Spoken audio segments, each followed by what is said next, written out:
All right. So today we're going to cover a little bit about arrays and lists, or an alternative way to do this, because I'm actually going to make the array and list later. Those of us in class should look up. This is posted in Canvas. You can go back and read it later. And where we should be right now is we have these moving platforms, and we have a player who might just be an arrow for now. It was called Sprite1. It used to be an arrow. I did a file import of my front view drawing from Photopea. If you haven't done that, you can do it later.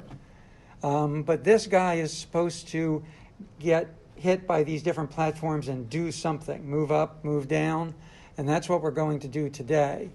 I don't want to freak anybody out, but this is where I want to go to. So this guy has gravity. Let me turn gravity back on. It's a variable. And gravity is pulling him down.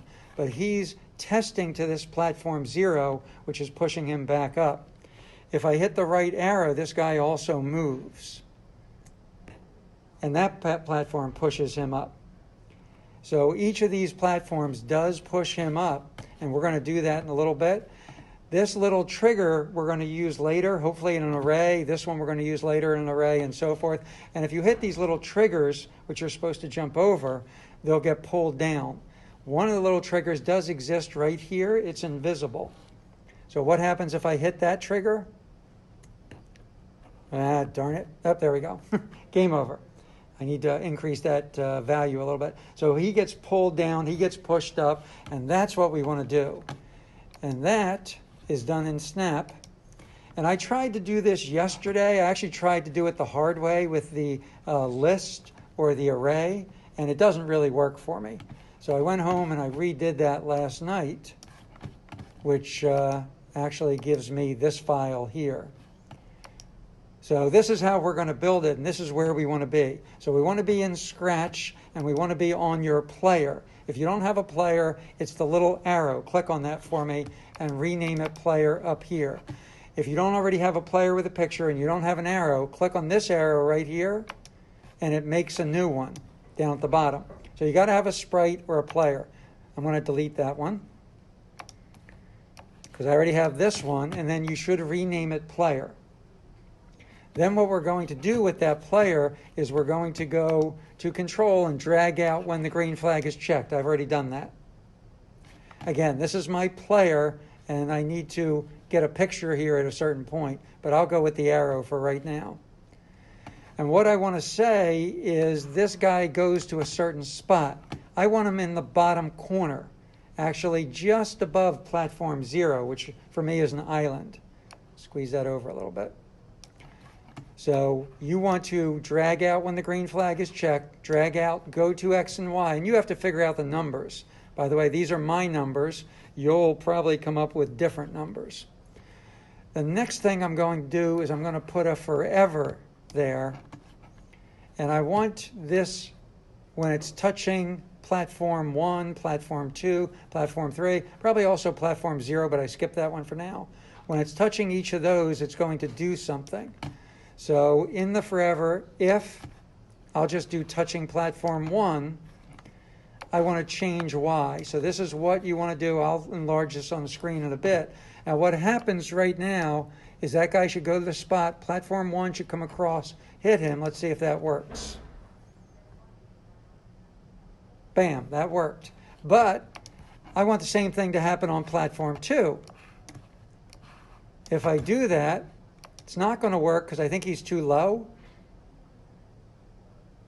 Platform 2 never touches it. He's got to hit platform 1 first. So I can't just do platform 2. I have to do 1 and 2.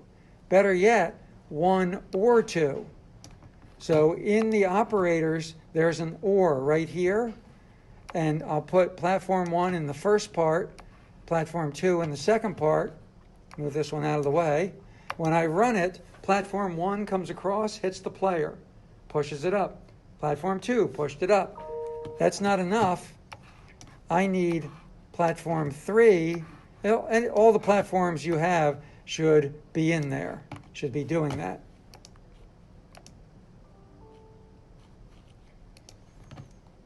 Okay, So when I run this now, platform 1, 2, and 3 should push it up, push it up, push it. That's good. That's what I want. And I think yesterday I was pushing it down with a -10. If I did that, it would kind of work, but not really what I want to have happen. So if you have a minus number in there, we actually want the plus. +10. All right, now I have a lot more platforms. So what I'm going to do, I'll drag this over, is I'm going to put another OR in there, and another OR, and another OR for all the platforms I have. I probably should have started with platform 0, but I didn't. Let's move this down. So I can move that down. So I can put that one in there. I need a platform 0. I'm just going to duplicate this one. Put it up here, change it to platform 0. So 0, 1, 2, 3, whatever platforms I have should go in all these ORs. So this is number 4. This is number 5. Now I see I need more, so I would put another OR in there and another one till I'm all taken care of, but I'll stop there. Comes across, platform 0 is already pushing it up. 1 pushed it, 2 pushed it, 3, 4, 5. Those others are actually too low, but I should still test to these others. I should keep going for all the platforms I've built. That is a good first step to actually getting rid of this and trying to use an array instead. But this is what we want to do for now. If you've got that done, you are good to add more things like, hey, how about if we put a picture here instead? So I'm going to go into costumes. I would have already in Photopea come in here and crop this guy down. And then I would have exported them. Then I would have come over here and cropped them again. So that would be crop. Turn off the background. And export as a PNG, which I've already done. So I can come back in here in my player and do a file import. Just have to find out where it is. It's probably in my downloads. Yep, there we go. So this is the front view. This is the side view. I actually want to import them both, but I'll just do that one. Go back, do a file. And if you don't have a side view yet, you want to make sure you make one, because we're going to need a side view. So I have both my views. This is my default view. He's too big, so I'm going to go back to scripts, and I'm going to go to looks, and I'm going to set the size to be something much smaller, like 30%. This guy's not programmed, so he doesn't change on the arrow keys yet, but he does move up. Should know how to change your character on the arrow keys. So this one, if I press the right arrow, he takes the right view. He did hit that little trigger because he's not yet jumping. So that's pretty much what we want to do. I would go ahead and work on that. If you have a question, feel free to ask. I'm going to save as, give this a new number, because I always save different versions. So I'm now downloading platform version 7. Hopefully I haven't done that before. And I want to submit that in the Snap platform game. If you submitted something yesterday, I graded them around 9 o'clock last night. Most people got 25 out of 25. Some people only had the moving blocks, in which case you probably got 15 out of 25. You want to add more stuff. You want it to make variables. You want to add the pictures of your player and so forth. So if you didn't get all 25 points, feel free to download a new version and submit that in yesterday's assignment.